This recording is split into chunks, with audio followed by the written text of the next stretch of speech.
మీకు గుత్తొంకాయ కూర వండడం తెలుసా? తెలుసు. మీనాక్షమ్మ గారు నమస్కారం.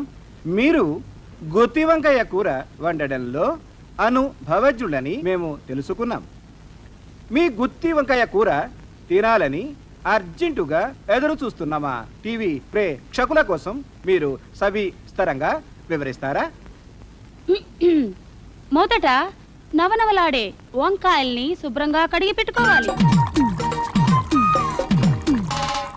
వాటిలో మసాలా పెట్టుకోవడానికి వీలుగా నిలువుగా కోసి పెట్టుకోవాలి. సిద్ధం చేసి పెట్టుకున్న మసాలాని వంకాయలో కూర్చాలి.